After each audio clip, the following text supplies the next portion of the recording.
Nico, hi. It's good to Hey see Mandy, you how are again. you? Yes, how are you Um, doing? I'm good. I'm good. I'm on the mend here. So it's good to talk to you, especially Mm. with so many of our peers joining us today for some learnings. So we'll jump right in. I've really enjoyed the last couple conversations that we've had just about your business, and I know I've learned a ton from kind of our prep calls here. And so one of the things that really resonated me amidst all the challenges marketers are facing during this kind of crazy, unprecedented time we're in, is that Roti was actually able to leverage the pandemic for a positive transformation amidst a lot of other things going on. So given that the past 2 years haven't been easy, I would love to hear, and I think probably all of our colleagues would love to hear too, a bright spot for the Roti brand and one of the things you were able to accomplish. Yeah, absolutely. Let me start just maybe by those attendees that don't know what Roti is, just to make a quick intro. We are a company in the fast casual food industry. We are a restaurant company with currently 26 locations in 5 different markets. Our purpose is to serve food that matters, and what that means is today we've heard a lot of different marketers talking about listening to customers and then understanding what they need and try to solve a human need and create an emotional connection.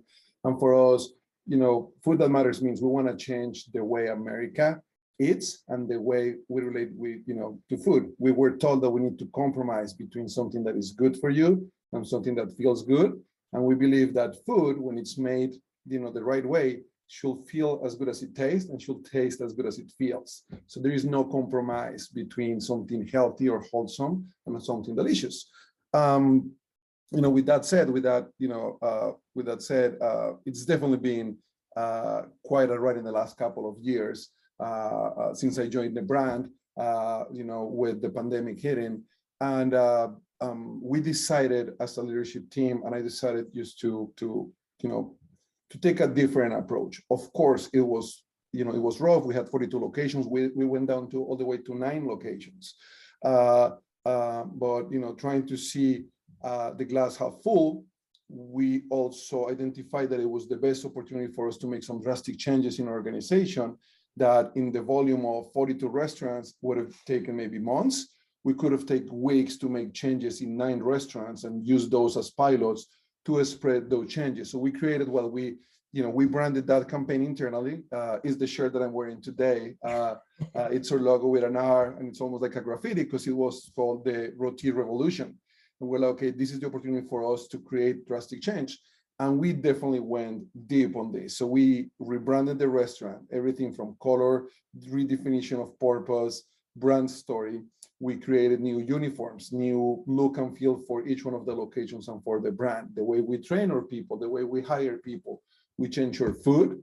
We changed the architecture of many, many of our locations. We created new menu items, put digital menu boards, new KDS system, new website, new ordering platforms. We definitely went crazy with the goal of 2 things. Number one, if it's a real revolution, what's the biggest impact that we can make in the shortest period of time that will put Roti in a better position coming out of a global pandemic that is affecting everybody in the industry and in different industries. But number 2, what can we do to get closer to customers and to connect to them in more meaningful ways? And that's pretty much what we did. It started with a change of framing and mindset from like, oh, we're in crisis, let's hunker down and let's just wait, into actually just take more of a leadership position and I would say a risky for sure, but also an aggressive position of like, when what is the saying out there? The desperate situations, demand desperate measures. We definitely decided to take the bull by the horns and then create transformation in our organization through the pandemic. Yeah, I think just looking at it that way, I was thinking about the fact that a lot of us are marketers here, and how do you kind of turn something around to be positive, and even just going from 42 stores to 9 stores, but still finding that bright spot. Amazing. So then in the Roti revolution, what would you say is the one best practice that you could share from your rebranding process? Like, is there something that you would do differently if you had to do it over again, or just like a single thing that maybe you learned? Well, it's funny. There is that whole thing about if I had more time to write a speech, I would write a shorter one. I think that in the midst of getting a lot of stuff done, it was crazy. It was just crazy time. But I think in terms of best practice, I will say three things. Number one, willingness to listen to the customer. We all can do a bunch of research, a bunch of surveys, secret shopping, whatever we want to do. Are we actually doing that just to fill a presentation? Or are we doing that because we're willing to listen and make decisions, right? And then we embark this journey really listening to what customers had to say. And then, deciding that we were going to really listen and then take action and make changes in our business. So that's number one. Number two, I think we really made the whole team part of the process. So it's really easy for a multi-unit company like us just to make decisions and kind of, our corporate office is called the kitchen crew. So at the kitchen crew, we can make decisions and then just push those kind of downstream. That's pretty much what's been the norm for years. In this case, we actually involve every employee that we have, serving food in the restaurants, the general managers, for them to provide ideas, to be part of the process. We created committees. So when we say listening to customers, those are internal customers that wanted to listen. So if you want deep change, make people part of that change. And then I think like the last practice is, it doesn't have to be perfect for you to be able to test it and put it out there. So there were things that we were not sure whether they were going to work or not. There were many things that didn't work or that didn't create impact, but the willingness to test in one or two locations or in the next couple of weeks gave us a lot of learnings that ended up shaping our strategy for crazy 2021, and then, what's coming on, in the next few months on this exciting 2022. Yeah, so just to summarize, I love this. So in terms of rebranding, a willingness to listen to the customer, I think that's so important. I think one of the best skills in sales is listening and curiosity. So definitely willing to listen. You made the whole team part of the process. It's funny because I feel like the team, they're the ones who are interacting with the customer all the time. And sometimes I think we can lose sight of what's actually happening in our stores or with our brands, but involving them, that makes a lot of sense.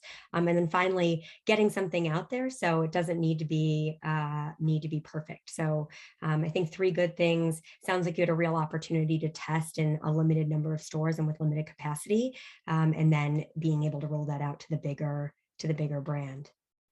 So as we talk, kind of continue our conversation here a little around change. I know one of the things we talked about was managing different regulations through COVID and different mandates.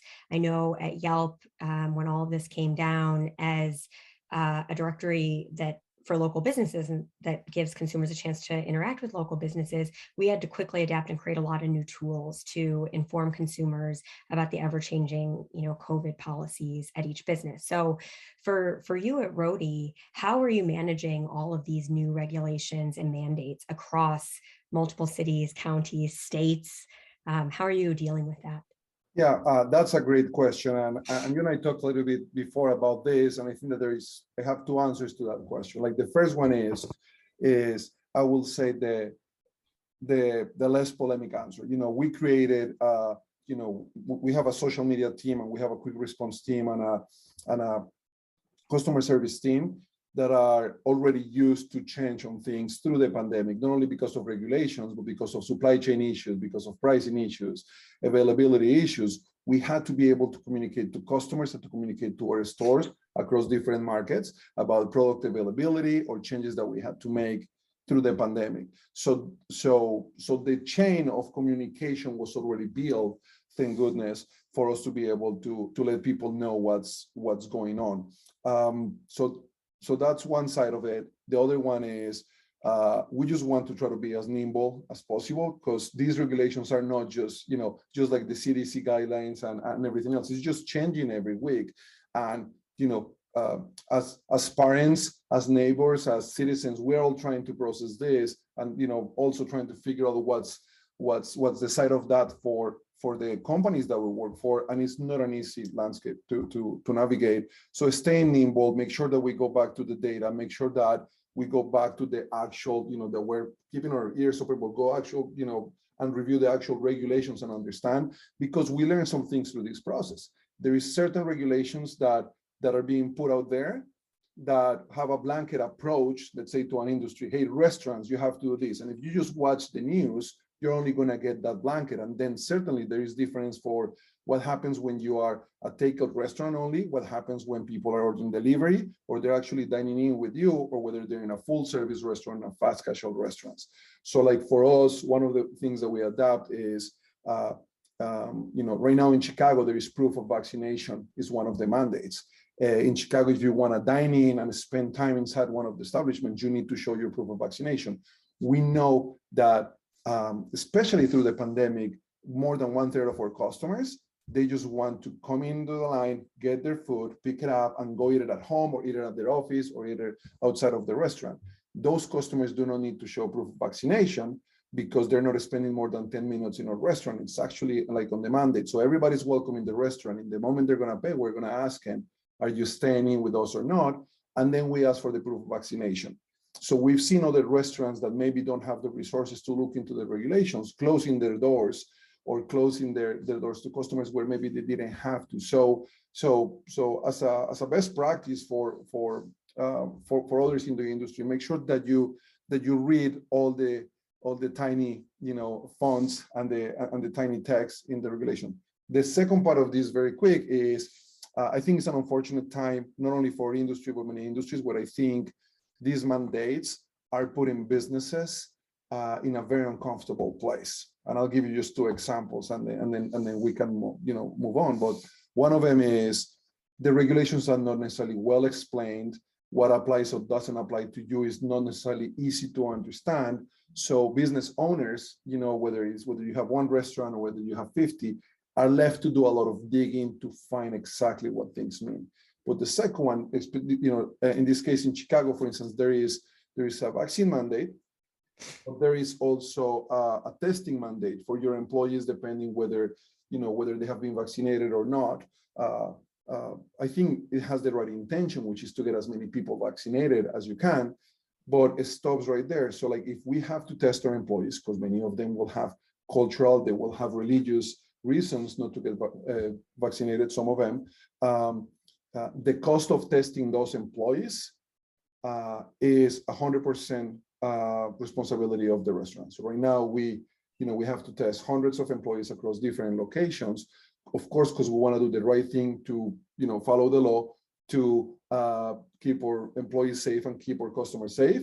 But all of that responsibility is 100% on the restaurant companies, which ends up affecting not only the logistics and the amount of work that you have to do for that, which is fine, but also affects your bottom line. So it's kind of a tale of two stories. We follow definitely the guidelines. We're trying to keep everybody safe and protected, and doing, taking every precaution and following every guideline that we can to do that. But on the other side, I think that there is also a learning in the government institutions and in different organizations to try to make sure that they're supporting the different industries, in this case, the restaurant industries, and as we go through this transition. Yeah, I think that's really interesting. It was incredibly eye-opening to me, and I know now I'm thinking about restaurants in a slightly different way than the headlines or some of the day-to-day high-level conversations I'm having. But I was talking to a colleague of mine even this morning about our conversation earlier this week, and he was talking about being out with his family and going by another fast casual restaurant, and they had just shut all their seating down. And then going even to like a big box store that does have like some food options. And while they still have those food options, they now no longer have a place for you to sit. Because in a big box store in Chicago right now, you don't need to test for proof of vaccination or ask for proof of vaccination. And so I was thinking about that in regard to our conversation. This is going slightly off script, but my question on this is, could you just remove the seating and then just take that out of the algorithm altogether? Or is it a decision to keep the seating in-house because you want consumers to be able to choose that experience? I think that, a couple of important clarifications, because, we definitely have policies as a company, but we are not regulators, right? And I think we believe in people freedom to decide whether they want to comply or not complying, as long as they respect our policies, as long as they treat our employees with kindness, and as long as we can guarantee the safety of our teams and every other customer. So, so the reality is, again, we go back to the data, we go back to the science, and the reality is our spaces are big enough, they're self-ventilated, the tables are social distance or have enough space between them for people to be able to eat in a safe environment. And then as long as they show proof of vaccination according to the law, they can choose to sit down. Food in general is a social experience. Food connects people, connects communities, allows you to have conversations. If you talk to anyone, forget about the industry, your friends, your neighbors, your family, every time someone has been sick or quarantined, and then you get to reconnect, number one is usually around food, and number two, that's that feeling of like connection and then being able to re-engage, I think is healthy for people and for society. So we see a role of serving food that matters also as a company and that serves food that brings people together.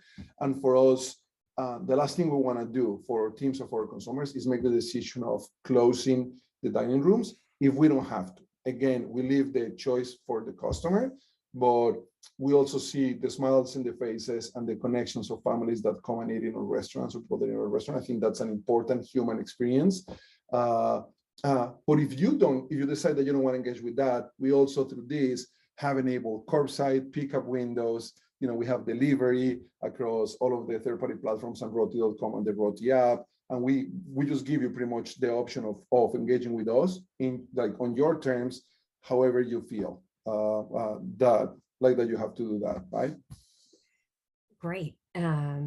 I know, actually, speaking of, because you just mentioned the Roti app, I know the new app in the loyalty program, that was one of the strategies or one of the new tools that you implemented during the pandemic.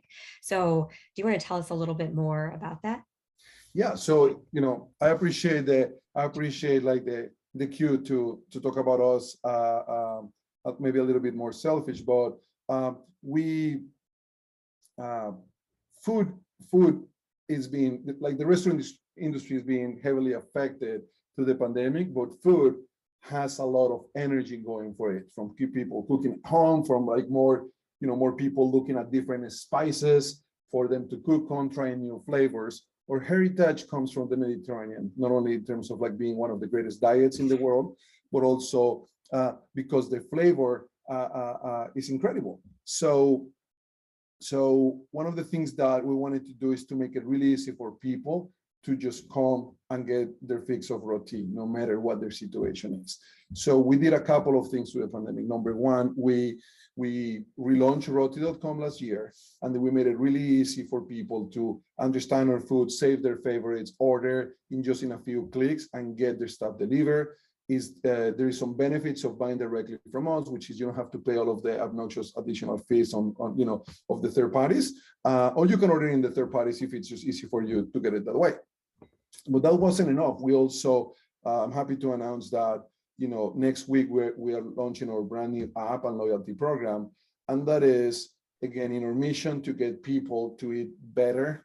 And to crave better, as we said, and not have to compromise and choosing things that maybe are not good for them. We believe that rewarding people can be a really good way to change habits and behaviors. So on January the 24th, we are launching the app everywhere, and the app allows you to enjoy the same incredible food, the same easy one-click ordering experience, but now you will get rewarded with every transaction that you make. That means that every time you buy, you're gonna make progress, and then you get $5 out of every 50, and then you get a bunch of additional things that you can change for food or orders. One incredible thing is we're paying people to actually get the app. So if you decide to download our app and order directly from us, you're gonna get $10 just for doing that. So download the Roti app.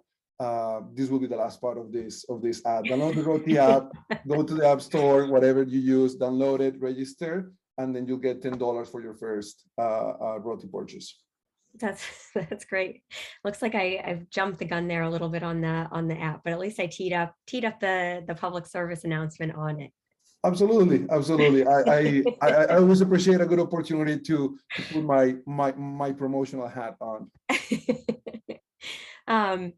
So I know one of the things that came up organically, though it's quite close to Yelp's near and dear to our heart, was we were talking about how in this new normal, accurate business information and customer reviews are super, super important, maybe even more important than ever.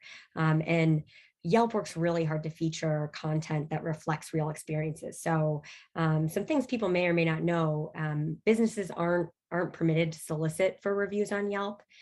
We have automated recommendation software that recommends the most reliable content.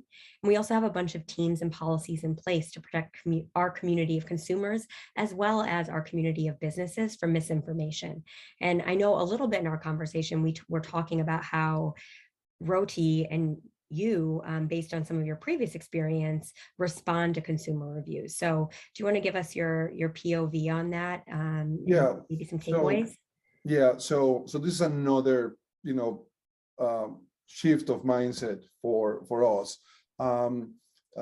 People tend to see review platforms and customer reputation honestly as a pain point of their organizations, like they're afraid of customers review. And we decided to embrace that and create a system, an organization that craves feedback and that craves review. So after every transaction, we ask people, tell us how we did, rate us, send us the feedback, go into these platforms, and then spread the word if you had a good experience. But also if you didn't, because we're not perfect, please let us know, because that's the only way that we can get better. So Yelp is one of our great, tools that we use to do that. We manage our reputation across different platforms, and we're very jealous of keeping those scores as high as we can keep it. Our GMs in the restaurants, every team member is also measured about their customers' interactions, and they're looking at their ratings all the time.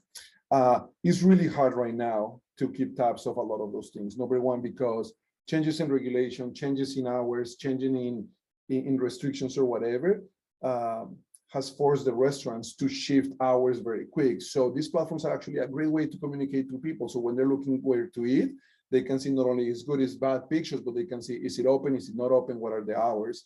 So we see this also as a great microphone for when we have to make changes, people will find that, about that.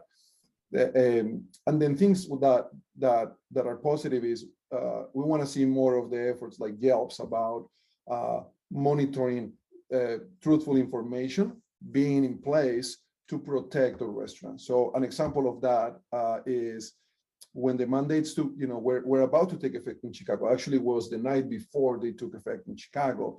There was, as I described, trolls in social media with political agendas, asking people to protest against the restaurant industry if they were going to adopt the mask mandates. I don't care whether our customers come from the left, the right, or the center. We care about following the law and doing what we can to protect our teams and customers. However, this person in social media asked his followers to create false reviews specifically about Roti, and of course, we reported all of this. So suddenly, like in 8 hours, we had 30 reviews of 1 star of people saying, "You lost my business, you are discriminating, your food sucks," this and that. We could easily identify that those were all triggered by these social media posts. We were able to report these users, also to answer to the ones that were having legit issues, and being able to separate those into what's true or not true, and to explain to their users what the accurate information is. I think without partners like Yelp and many others out there, Jax, or and even the social media platforms like Facebook and Instagram, and the ability for you to report this is false information, or this is harassment, or this is inaccurate, it will be a lot harder to manage. It's still a complicated landscape, but I will say if we when we shifted our mindset to make sure that we use the tools for what they are, which is actually, as I was saying, a microphone, a megaphone for you to communicate what's great about you, and to actually turn your customers into advocates. Or ratings were from like 3.8 or 3.9 or 4 to like average 4.5, 4.7, across platforms, which is definitely, for me is one of the filters that I use when I'm going to eat somewhere. I go to Yelp or I go to any of the other platforms and I filter by ratings, because if a lot of people are telling me that this place is good, it's probably really good. So it's just kind of a different way to do it. And then just like the internet, it has beautiful things and it has complicated things, and then we just need to be really smart about how do we navigate that landscape.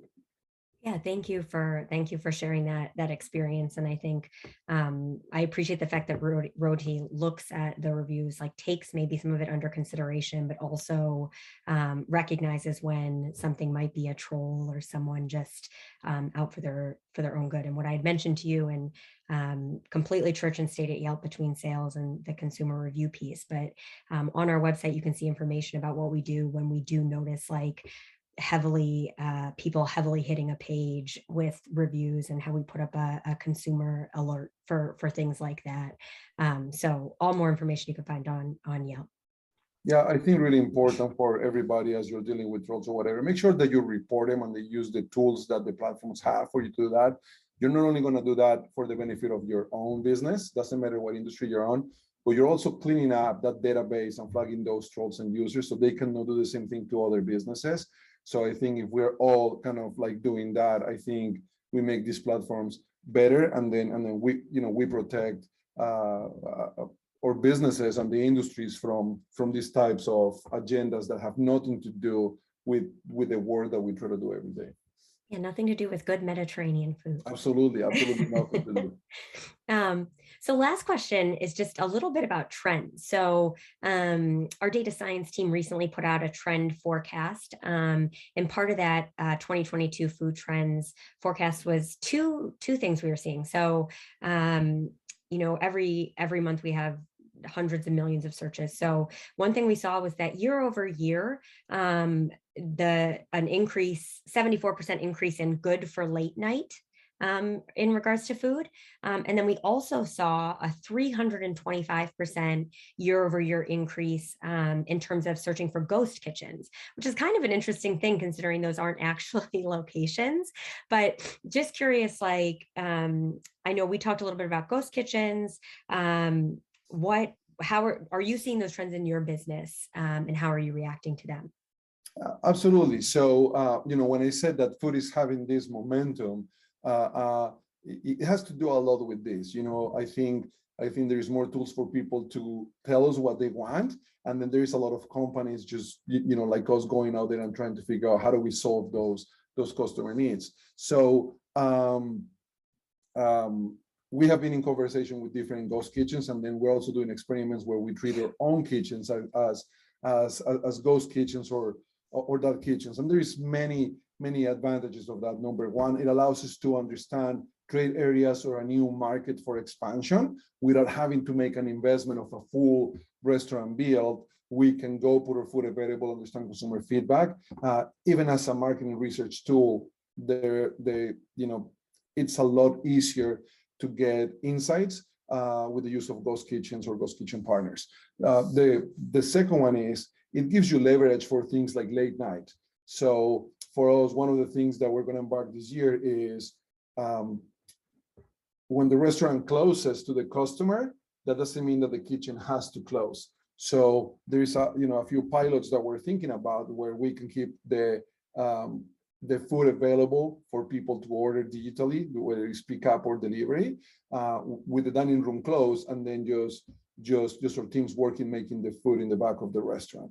And then lastly, I think that there is incredible value in that, because you are getting better use of your real estate, but also because you're trying to solve a customer need. And right now, I think there is no better time for like delivery has, it's an incredible boom. And it's incredible with the use of technology at your fingertips. You can order, food from all over the world, from Argentinian empanadas to Chinese food to sushi to Mediterranean food. So we see not only the type of reports that you guys put together, but data as an incredible thing for us to even get at a blog level insights on where should we place restaurants in the future, how should we adapt our delivery areas in different markets to make sure that we can stretch them to, as far as we can, so everybody can enjoy a little bit roti, if they're hungry.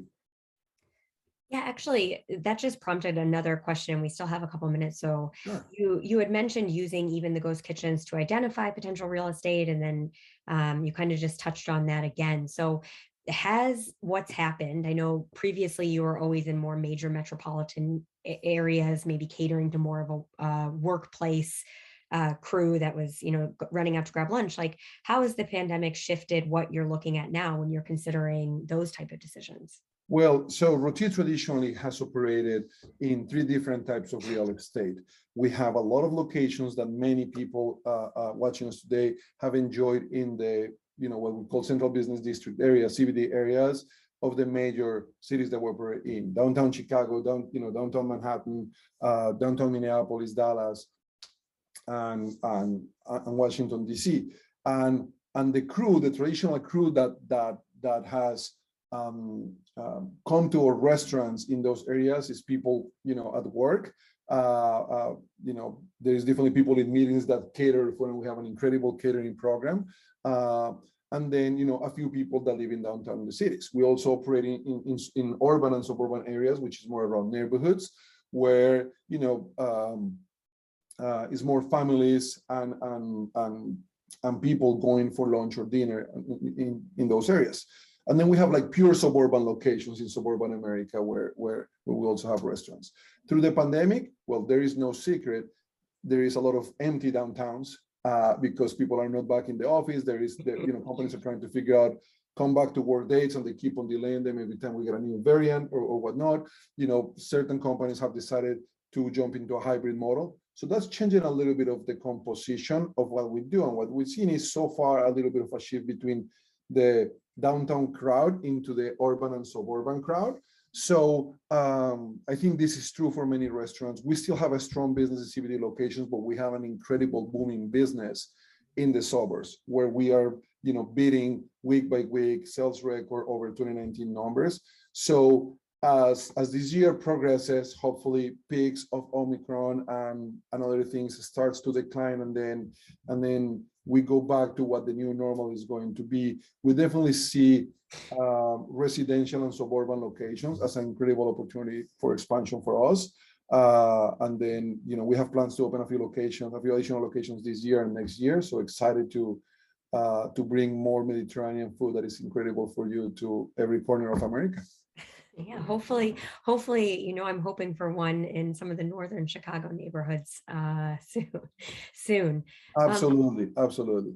Just last question, and I think I've learned a ton from our conversation. So if you were to go back, to February 2020, and you had kind of a month notice that this was going to happen, is there anything you would have done differently, like based on what you've learned over the last 2 years? That is a great question. I think that, I don't know, maybe many things. I'll tell you one thing that I would change and one thing that I wouldn't. The thing that I will change is, if I knew that it was going to happen and I had a picture of the future, maybe we would have made other decisions that I think all of us thought, okay, this is going to be 6 months or this is going to be 8 months. And then no one ever imagined, because humans, we work in calendars, that this was going to go December 31st and above, and then a whole other year. So I think we would have made different decisions if we knew that this was going to be a long race versus a sprint.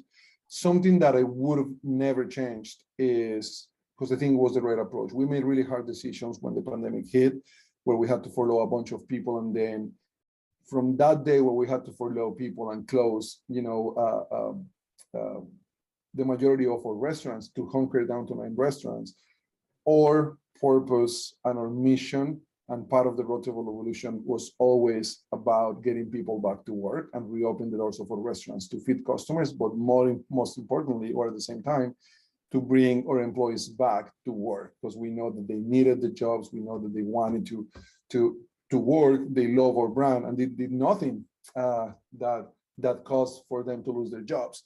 And that was an incredible motivation for all of us to show up every day and navigate the situation. So maybe a different spin on your question, but something that I would have done exactly the same was keep each one of the positions for employees in mind to try to open the doors to our customers, but try to get them back in the restaurants.